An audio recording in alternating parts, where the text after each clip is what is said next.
Buenos días al país, buenos días al pueblo dominicano, señores, en una entrega más del mejor programa que tiene la República Dominicana, que sin dudas es Panorama de la Mañana. Saludar a nuestros compañeros y nuestros amigos quienes se encuentran en España, dándole cobertura a todo lo que es la feria más grande y más importante de turismo, a nuestros amigos de la segunda tanda de Panorama de la Mañana y también a todos los colegas que se encuentran por allá.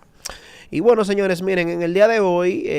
yo quiero conversar con ustedes y analizar distintos puntos de vista con relación a la ley que aprobó el Congreso Nacional sobre que ordena al Estado, al gobierno, al pago de aquellos contratistas de obras, los cuales construyeron estas obras, sin embargo todavía no han podido recibir el pago por las mismas, por diversas situaciones que se dieron antes de la ley de compras y contrataciones, la 340-06, ahora modificada, y también en algunos elementos los cuales han impedido de que estas personas pues puedan cobrar. Hablamos de gente que hace 30 años construyó, entregó y todavía ni siquiera han recibido su pago. Otros que fallecieron y todavía sus herederos tampoco han podido recibir sus pagos. Y por más gestiones que han venido realizando, desde el propio gobierno se le ha venido insistiendo de que la única forma de pagarle es si existiese una ley que obligara al gobierno a que pudiera realizar esto, porque no existía como ese mecanismo legal para poder hacerlo. Por esto el CODIA entonces fue el propulsor e impulsó el que esta ley pues se pueda llegar al Congreso Nacional. No es una ley nueva, no es una ley de esta legislatura, tampoco es una ley de este periodo, es algo que ya tiene un tiempecito bastante prudente manejándose en el Congreso Nacional y fue aprobada el 10 de enero de este año en el Senado de la República y posteriormente el día 12 en la Cámara de Diputados. Resulta que en el día de ayer el presidente de la República, Luis Abinader, pues objetó esta ley. ¿Qué significa cuando el Poder Ejecutivo objeta, o sea, observa o veta esta ley? Bueno, pues que la devuelven al Congreso Nacional, ya sea para su posterior modificación, para algunos ajustes. Se habla de temas de fondo, de formas, se habla de que algunos artículos, aproximadamente unos 14 artículos, entran en contradicción con la Constitución de la República. Escuchaba a una persona que hablaba con mucha propiedad en el tema de que el objeto de esta ley pues chocaba con el artículo 237 de la Constitución de la República, sobre todo en la sección del presupuesto general de la nación, cuando se refiere a que exclusivamente, y aquí tengo la Constitución a mano, habla sobre la obligación de identificar fuentes. Dice que ninguna ley tendrá efecto ni validez cuando ordene, autorice un pago o engendre una obligación pecuniaria a cargo del Estado, sino cuando esa misma ley identifique o establezca los recursos necesarios para su ejecución. Algunos de los juristas hablan de que una de las debilidades que tenía esta ley era que propiamente no identificaba de dónde saldrían los fondos, a lo que tras ser consultado, al parecer en el gobierno, el consultor jurídico consulta con Hacienda allá y bueno, parece que entonces decidieron que esta ley se observe para que el Congreso Nacional haga las modificaciones necesarias o en su defecto el Congreso Nacional también tiene la potestad de poder desobservar esta ley, pero para esto tendría que requerir a las 2/3 partes, por lo que yo creo que de una forma u otra lo más conveniente es hacerle las modificaciones necesarias y volver entonces a reintroducir esta pieza para que el Poder Ejecutivo pueda promulgarla. ¿Por qué? Señores, porque miren, he escuchado gente hablar que el Congreso aprueba leyes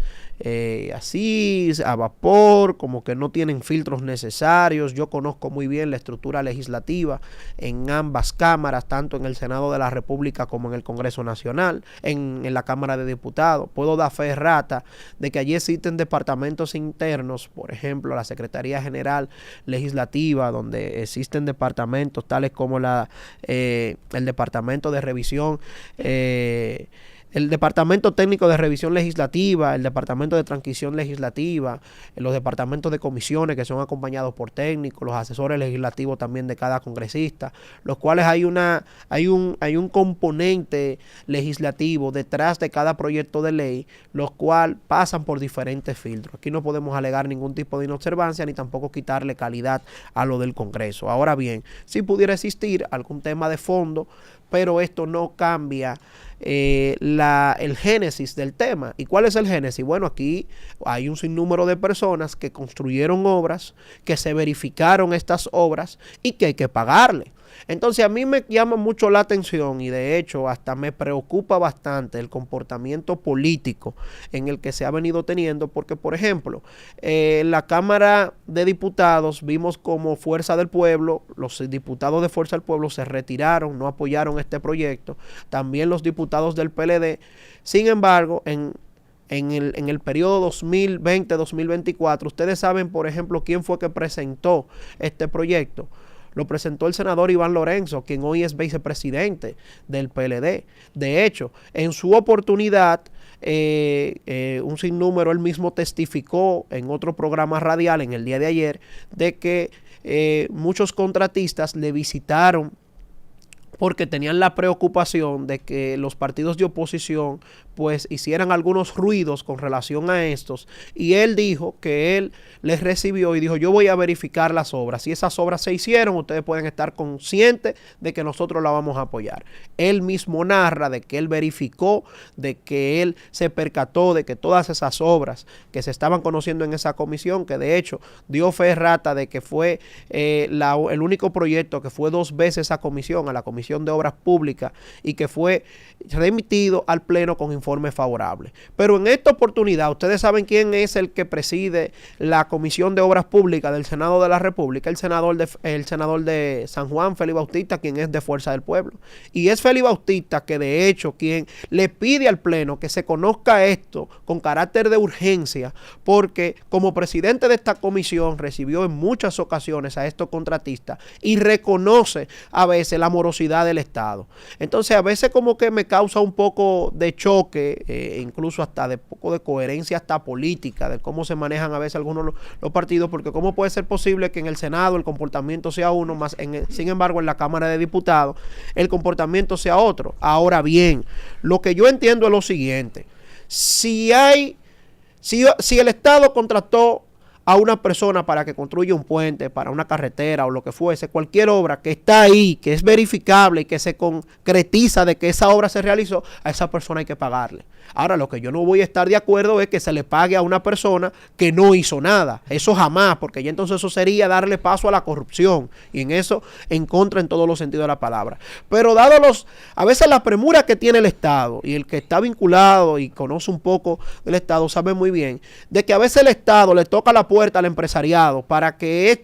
pues el que tiene los recursos a mano pues pueda resolver cosas, y después el Estado entonces es el que le niega el propio derecho de resolverle a esa persona. No solamente pasa con el tema de los ingenieros para la construcción de obras, también pasa, por ejemplo, señores, con el caso de las expropiaciones de tierra.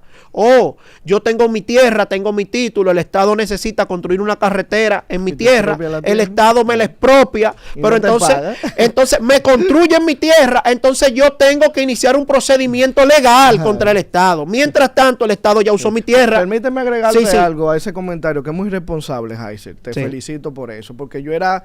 encargado del bloque de senadores en ese momento. Mira lo que pasa, del PLD. Mira lo que pasa, que habían personas, ¿verdad?, que sí el Estado tenía una deuda con ellos, pero entró en vigencia una ley de compra y contrataciones que tiene una serie de criterios donde se habla hasta de un contrato que debe existir, y en tiempos anteriores no existían esos criterios. Entonces, la ley no le permitía hacerle el pago, sin embargo, la ley también obligaba a hacerle el pago. Entonces, de ahí viene este proyecto de ley para poder regular eso. Sí, gracias, Michael, por esa aclaración, porque fuiste testigo de primera mano de ese tema. Entonces, señores, el Estado no puede convertirse en el verdugo de sus ciudadanos, no puede convertirse en el verdugo de quienes en un acto de buena fe pues construyen, quienes le hacen ese aporte para poder avanzar, porque usted construye, o usted el que Estado lo contrata y usted le dan un 20% para que usted inicie su servicio, o un 40% en el caso de una obra. Sin embargo, usted no puede ser que usted ubique, entregue su obra y el Estado entonces sea lo suficientemente irresponsable. Lo mismo decía ahorita con el tema de las expropiaciones. No puede ser posible, aquí yo conozco casos de hecho de sentencia de la Suprema Corte de Justicia que ordena a las instituciones al pago de expropiaciones y esa misma sentencia entonces se le aplica un astrente con unos intereses altísimos y esa deuda ha sabido hasta triplicar, señores, y da pena de que a veces se mueren los dueños de esos terrenos y el Estado dominicano no es lo responsable de poder entonces pagarle. Lo mismo sucede también con el tema de las EDES. Entonces, un sinnúmero de casos que a veces el único elemento que a usted le queda es la vía de la justicia y a veces, y estoy cansado de decirlo aquí, ni a la propia justicia el gobierno le hace caso. Porque aquí los funcionarios cuando reciben un depósito de una sentencia de la Suprema Corte de Justicia, usted sabe lo que hacen el departamento jurídico, lo tiran a un lado y eso cogiendo intereses mes tras mes, hasta que muchos abogados entonces se ven en la obligación de tener que solicitar lo que se llama la fuerza pública y hasta que no dejen a un funcionario que le quiten la jipeta y lo dejen en medio de un semáforo, que lo dejen a pie, hasta que no se le aparezcan los alguaciles y le quiten los vehículos, porque los funcionarios a veces se olvidan de que cuando asumen una función comprometen su patrimonio público. Mientras usted tenga una función y usted recibe una sentencia de la Suprema Corte de Justicia que lo obliga a usted a pagarle a ese ciudadano, usted, si se niega a eso y el fiscal le entrega una fuerza pública, usted le pueden ejecutar y le pueden dejar a pie, le pueden embargar su fondo, le pueden congelar sus bienes. Entonces, pero aquí se entiende de que al que le debe, que se aguante, como dice el dico. Al que le debo, que se aguante al que le debo. Así no se puede. Llévame, mi querido Osi. Panorama FM 96.